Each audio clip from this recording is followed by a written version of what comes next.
जुआंव 3. जिविताच्या उंड्याचें पास्क. जेजूचे परगोटणेक विरोध वाडटा. जेजू 5,000 लोकांक जेवण चोडून दिता. चॅप्टर 6.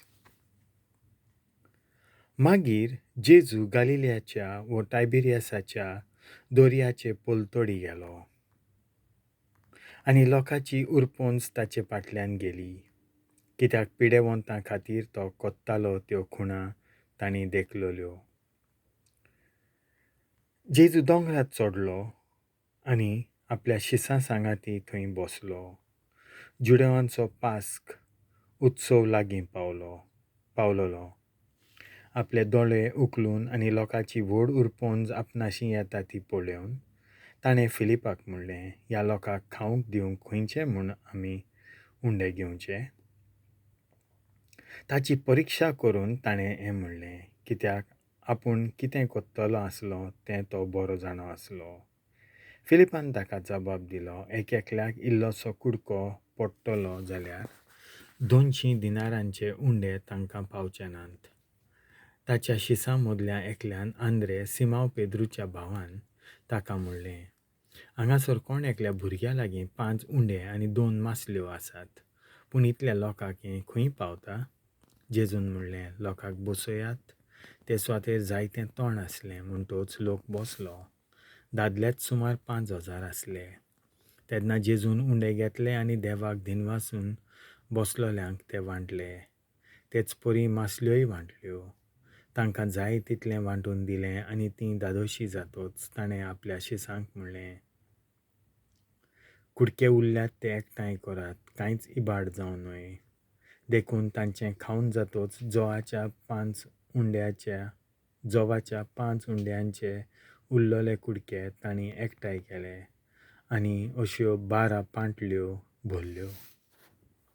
ही ताणें केल्ली खुणां लोकांनी देखली तेन्ना तांणी म्हणलें, संवसारांत येवचो आसा तो प्रवादी दुबावा विरेत होच तो. ती येवन आपणाक बोलान धरून राजा करूंक सोदताली म्हूण जेजू जाणा आसलो. देखून तो कोड सरून आपूण एकलो नव्यान दोंगरार गेलो. जेजू दोर्याचेर चलता. सांज जातोच ताचे शीस दोर्याशी देंवून गेले. एका ओड्यार चडले आनी कापेरनावां वचूंक दोर्या उतरूंक लागले. जेजू तांचे सोंशें पावचे आदीं कालोक जालो. झणझणीत वारो सुटलो आनी दोर्या उचांबळ जावंक लागलो. सुमार 3-4 किलोमिटरांची वाट तांडून काडटच तांणी जेजूक दोर्याचेर चलता आनी ओड्या लागीं पावता तो देखलो. तांकां भें दिसलें, पूण ताणें तांकां म्हणलें, हांव तो, भिवूं नाकात. तेन्ना ते ताका ओड्यांत घेवंक कोत्ताले, पूण थंयचे थंयच ते वेताले ते तोडीक ओडें लागलें. लोक जेजूक सोदूंक येता. दुसऱ्या दिसा थंय एकूच ओडें आसलें आनी जेजू आपल्या शिसां सांगाती त्या ओड्यार चोडूंक नासलो, पूण फकत ताचे शीस गेल्ले. हें सगळें पोलतोडी रावलोल्या लोकान पळयलें. सोमयान देवाक दिनवासल्या उपरांत तांणी उंडे केल्ले आनी जाग्या लागीं आनीक व्हडीं टायबिरियसा थावन पावलोलीं. जेजू थंय नासलो म्हूण लोकान देखलें आनी ताचे शिसूय थंय नात म्हूण पळोवन तो लोक ओड्यांनी चोडून जेजूचे सोडीक कापेरनावां आयलो. जेजू जिविताचो उंडो तो तांकां तोडीर मेळ्ळो. तेन्ना तांणी ताका म्हणलें, गुरुजी, तूं हांगा केन्ना आयलोय? जेजून तांकां जाप दिवन म्हणलें, खरें हांव तुमकां सांगतां, तुमी खुणा देखल्यो म्हूण न्हय, पूण उंडे खावन दादोशी जाल्यांत देखून तुमी म्हजे सोडीक आयल्यांत. खावंक सोदता तसल्या खाणा खातीर त्रास घेवं नाकात, पूण सासणीक जिविताक तोखता तसल्या खाणा खातीर त्रास घेयात.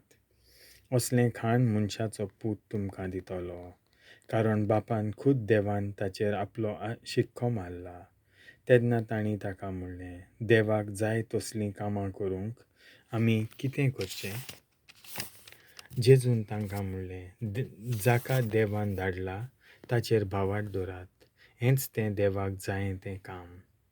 तांणी ताका म्हणलें, तशें जाल्यार खुणां पळोवन तुजेर आमी भावार्थ दवरचे खातीर कसली खुणां करून आमकां दाखयशी? कितें कोत्तलोय तूं? आमच्या पुर्वजांनी अरण्यांत मान्ना खेलो ताणें तांकां सर्गींचो उंडो खावंक दिलो अशें पवित्र पुस्तकार बरयल्लें आसा. जेजून तांकां म्हणलें, खरेंच खरें हांव तुमकां सांगतां, मोइजेसान तुमकां सर्गींचो उंडो दिवंक ना. म्हजो बाप की तुमकां खरो सर्गींचो उंडो दिता.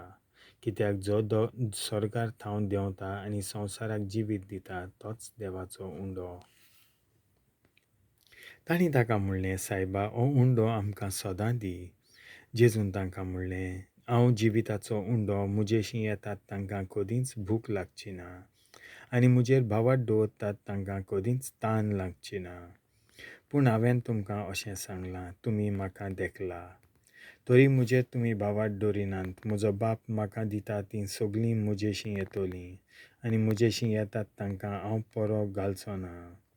म्हजी खुशी करूंक न्हय, पूण म्हाका पाठयला ताची खोशी करूंक हांव स्वर्गार थावन देंवलां आनी म्हाका पाठयला ताची खुशी. जीं कोण ताणें म्हाका दिल्यांत तांतल्या कोणाकूच हांवें इबाडचो न्हय, पूण निमाण्या दिसा तांकां सगळ्यांक हांवें पुनर्जिवंत करचीं.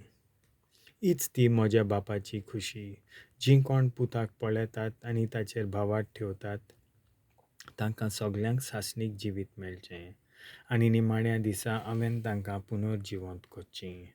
हांव स्वर्गार थावन देंवलोलो उंडो अशें ताणें म्हणलें तें देखून जुदेव ताचे विशीं गुणगुणूंक लागले. ती म्हणटालीं, हो जेजू न्हय रे, जुजेचो पूत. ताच्या आवय बापायक आनी वळखोन हांव कितें?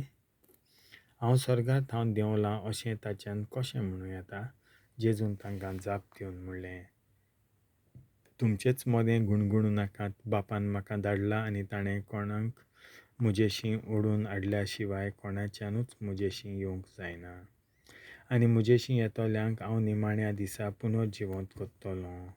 तीं सगळीं देवान शिकयल्लीं मनशां जातलीं अशें प्रवाद्यांच्या पुस्तकांनी बरयल्लें आसा. जीं कोण बापाचें आयकतात आनी शिकतात तीं सगळीं म्हजेशीं येतात. कोणें बापाक देखला म्हूण न्हय, पूण जो देवा थावन आयला ताणें मात बापाक देखला. खरेंच खरें हांव तुमकां सांगतां, जीं कोण भावार्थ ठेवतात तांकां सासणीक जिवीत मेळटा. हांव जिविताचो उंडो. तुमच्या पुर्वजांनी अरण्यांत मान्ना खेल्लो आनी तीं मरून गेलीं. पूण हो स्वर्गार थावन देंवलोलो उंडो तो खातीत तीं मरची नात. हांव स्वर्गार थावन देंवलोलो जिवो उंडो. हो उंडो खातात तीं सासणाक जिवीं आसतलीं आनी संवसाराक जिवीत मेळचे खातीर हांव दितलों तो उंडो म्हजेंच मांस. जेन्ना त्या जुडेवां मदें वाड विवाड जालो, तीं एकामेकाक म्हणूंक लागलीं, आरे, हो आनीक आमकां आपलें मांस खावंक कसो दितलो रे?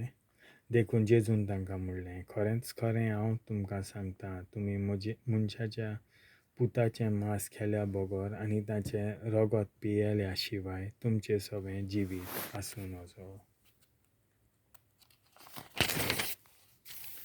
जीं कोण म्हजें मांस खातात आनी म्हजें रगत पियेतात तांचें सवें सासणीक जिवीत आसा आनी तांकां निमाण्या दिसा हांव पुनर्जिवंत करतलों. कित्याक म्हजें मांस खरें खाण आनी म्हजें रगत खरें पिवण. म्हजें मांस खातात आनी म्हजें रगत पियेतात तीं म्हजें सवें जियेतात आनी हांव तांचें सवें जियेतां. जिव्या बापान म्हाका धाडला आनी बापा थावन हांव जिवीत घेतां.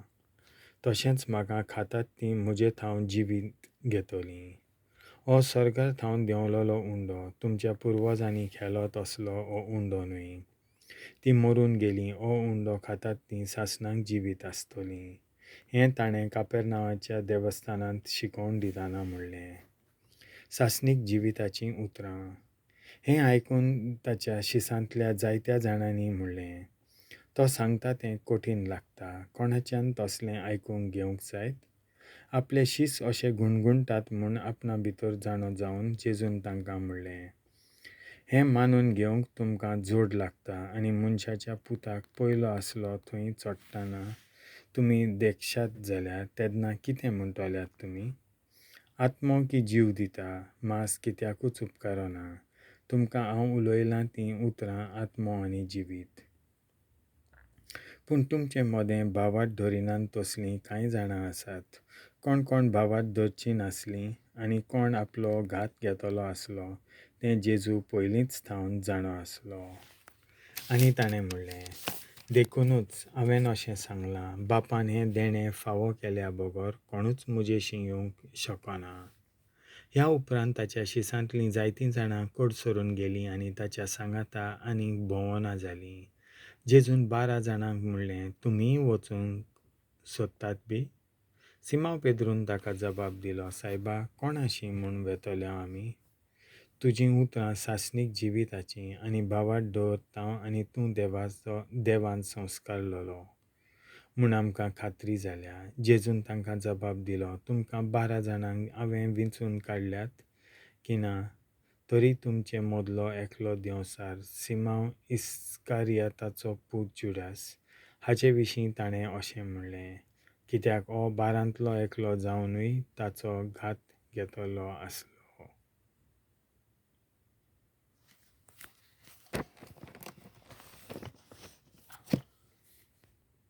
देवाचें उतर हें.